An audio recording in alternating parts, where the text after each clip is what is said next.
In this episode, we are going to refactor our query methods a little, or we are going to delete all of those query methods and replace it with just one. And also we are going to link up our products with a product display page, or, single product page, right? Cool. So let's get started. Okay, so first of all, let's refactor our queries a little bit, or our query methods, like this get homepage posts, get homepage products, and so on. So as you can see, whenever we try to make a new query to our API, we need to create some boilerplate for it. And as you can see right here, most of it is pretty much the same. We are just changing this. We are maybe adding some variables, and also we are adding our actual queries right here. So we can actually create just one method which is going to take our queries, which is going to take the name of the data that we are trying to access, and which is going to take our variables, right?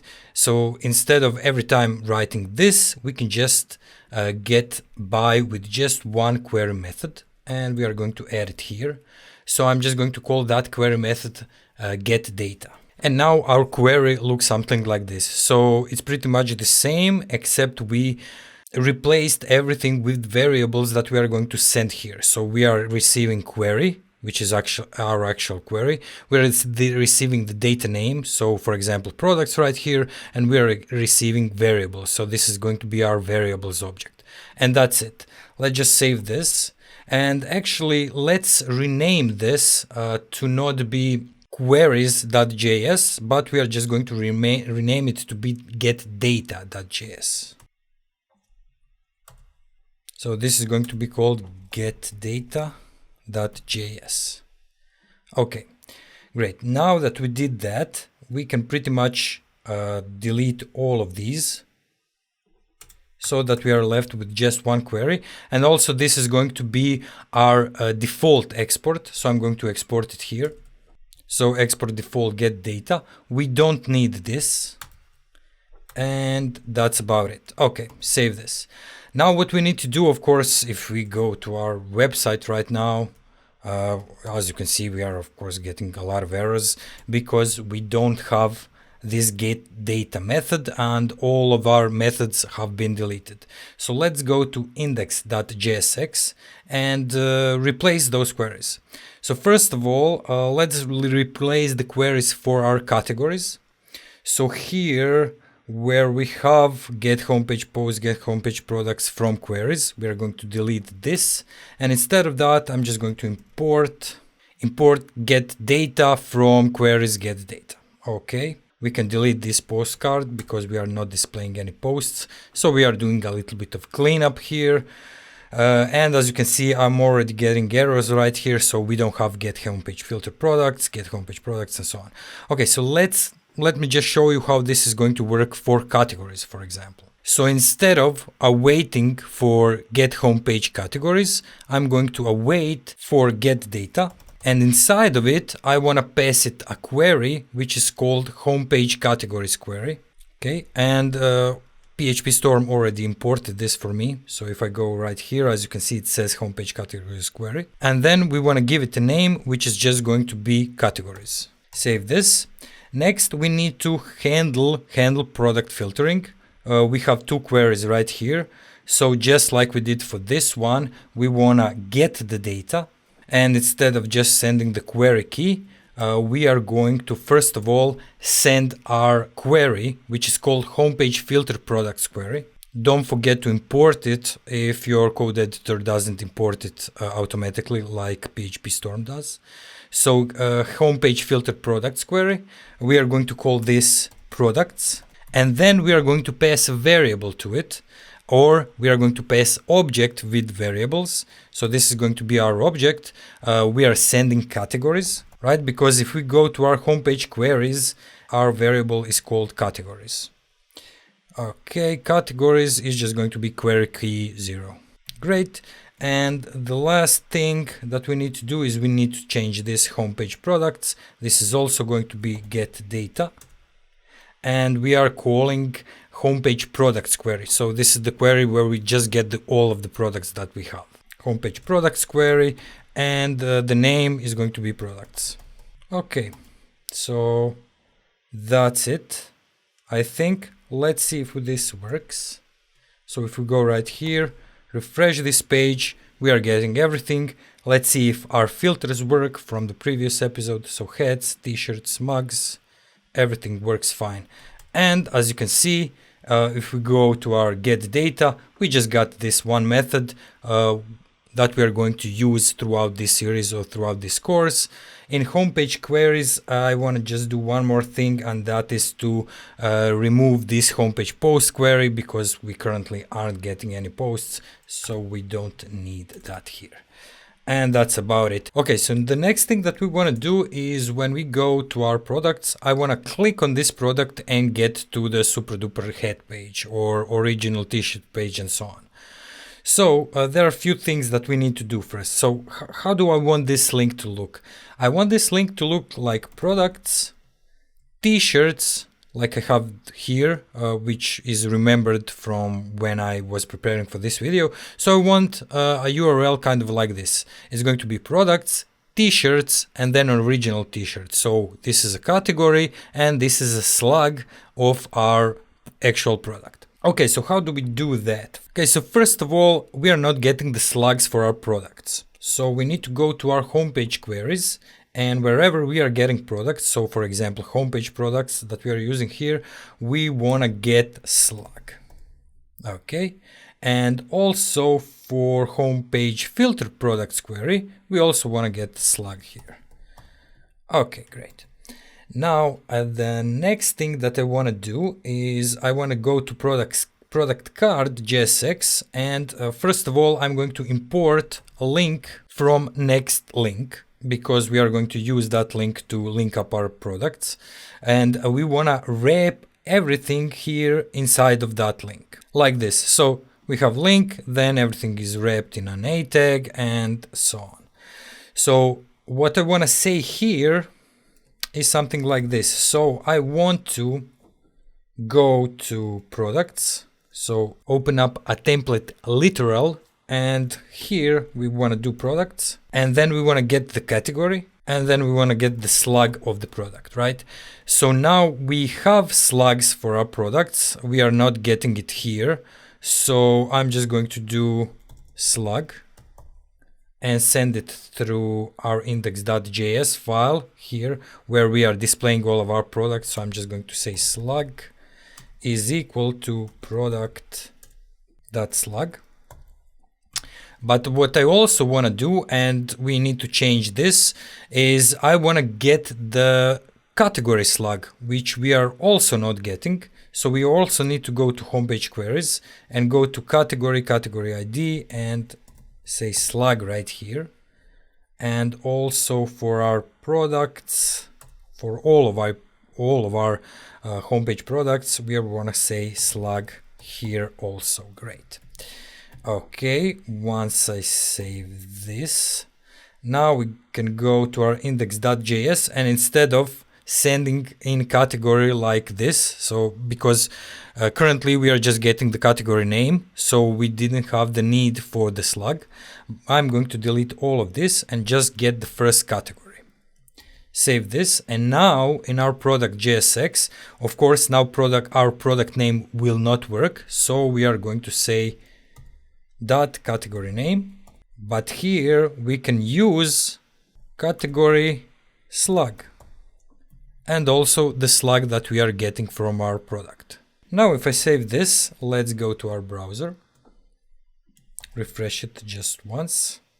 We are currently not getting category names, so I probably screwed something up.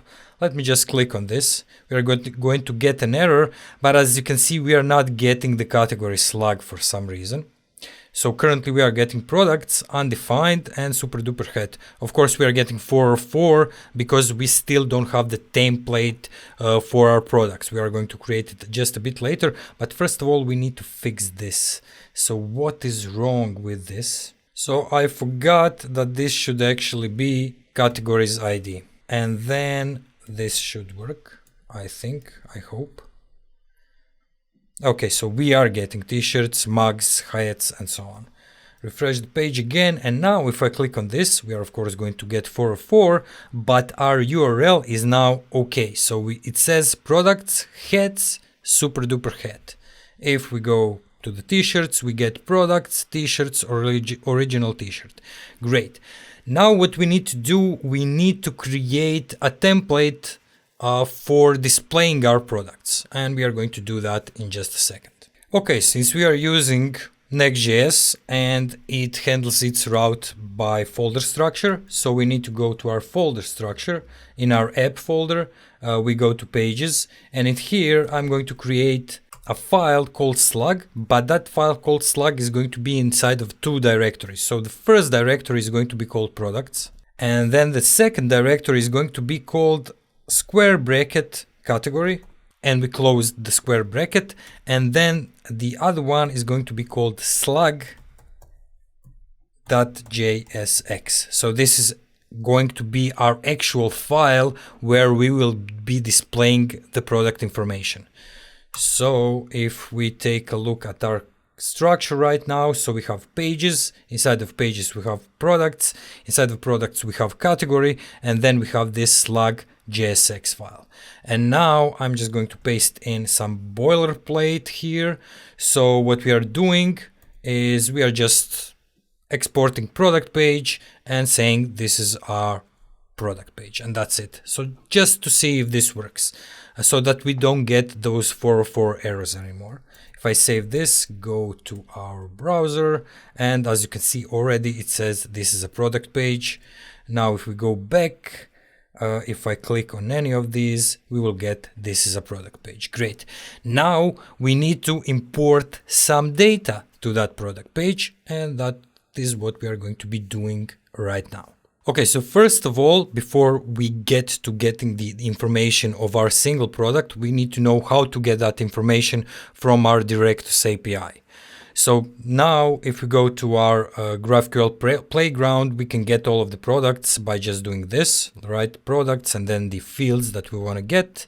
And if I run it, we just get all of the products. Now what I want to do is I want to get the products by a slug, right? So how do we do that? We just go here and we do filter. And then inside of that filter, we want to filter our products by slug. So we do slug. And then we want to say that the slug is going to be equal to, and then it's going to be equal to a slug name or a slug string. For example, we can use something like original t-shirt. And now if I click play, I should get just the product that is called original t-shirt, or that has a slug of original t-shirt. So this is the way that we will filter our products to get just one product and that product's information. Now that we know how to get a single product, let's create a query inside of our Next.js app for that. And we are going to create a new file for it. Currently we only have homepage queries. And here we are going to create a new file which is going to be called single product queries. Single product queries.js. Okay, and inside of that file I'm just going to paste this in, because this is pretty much very similar query to our products query, but instead of just getting the products, we first need to define this product slug variable, which is going to be a string. Don't forget to do that, because otherwise your queries won't work. And then we just do what we did a minute ago inside of GraphQL playground. So we are sending the filter, the slug, that is going to be equal to the product slug that we are going to send to this query. And that's it. Now we have our query set up. Great. I don't know why it's still analyzing, so I don't know why this is not color coded, but I hope it will work. I think this plugin kind of just stuck a little bit. It bugged out, but never mind that. Okay, so now that we did this, we want to get those products by using this query, and we are going to do that inside of our slug.jsx file. we are going to do it through get server-side props, which we already covered inside of our Next.js and Strappy series and so on. So you probably, if you follow that series, you probably know how get server-side props works. This is going to get our products or our product on the server side and just display it on the page, which is going to be good for our SEO. So inside of our slug.jsx file, we first of all create get server-side props method. Next thing we want to do, we want to get the slug from the context. See, we are here, we are getting the context right here. So to get the slug from the context, you just do something like this. Next thing that we want to do, we want to get the get data method in and pass it our single products query, variables, and also variables for that query. So I'm just going to do const data like this. So we are waiting for get data that we defined at the beginning of this episode. We are going to pass it in single product query. We are going to call it products, and for the product slug we are passing in the slug that we defined right here. Of course, we have some things that are not imported in this file just yet, so I'm going to do that now. So at the beginning of our file, I'm going to import this. So I'm going to import get data, and also I'm going to import single product query from our single product queries. We can save this, and also we of course need to pass the props to our component, product page component. We do it like this. So we are just returning props, we are calling the prop product, and we are getting the data and the first item of that data.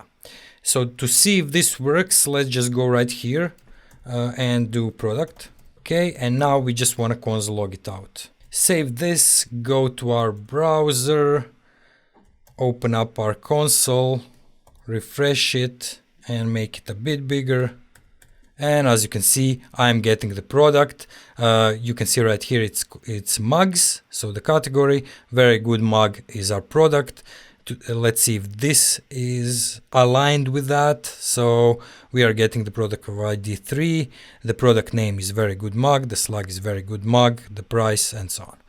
Okay, great. Now the only thing left to do is we are just going to create a very simple template just to show that product on this page. Nothing too complicated. We are just going to show an image and a title for now, and further down this series we are going to add some other things to it, like description, add to cart button, variations of the product, so maybe the sizes of the product, and so on. Okay, so first of all, this section right here is going to be our main container, and I'm just going to give it these classes. They're pretty much the copy from index.jsx file.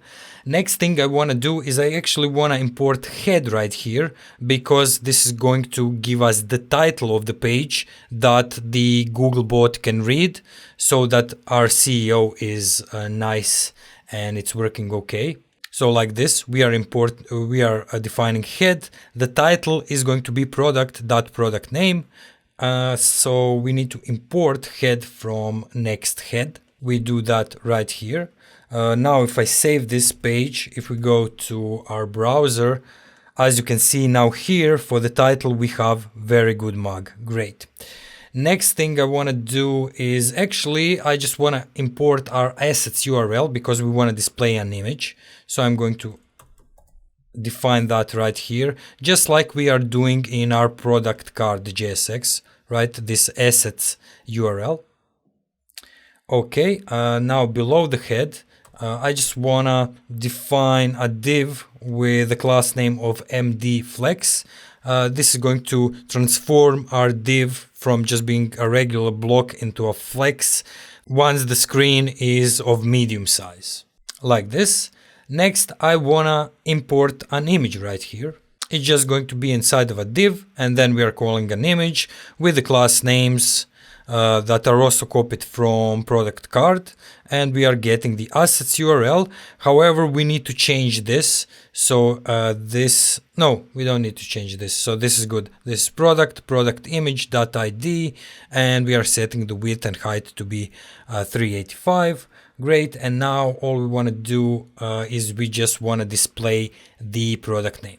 Okay, so we are just adding some margins right here in this div, and then for the class name of our title, we are pretty much copying the h2 tag from here, from index.js and JSX, and that should be it. Save this. So this is our template. It's very basic. Let's check it out if it works. And as you can see, it works. It's kind of responsive, right? You're going to get image first, then the title of the image, and then when you make your screen bigger, this is going to look like this. So just imagine that in the future episode, we are going to have descriptions here. We are going to have add to cart button here. We are maybe going to have ability for the user to change the size of mug or t-shirt or whatever the user clicked on. And of course, if we go back and click on a hat, we should get a hat. We should get a t-shirt if we click on a t-shirt, and so on. Okay, so this has been it for this episode, guys. Remember, everything we did here will be available for you on GitHub. The link will be in the description below. And as always, thank you guys for watching, and I will see you in the next one.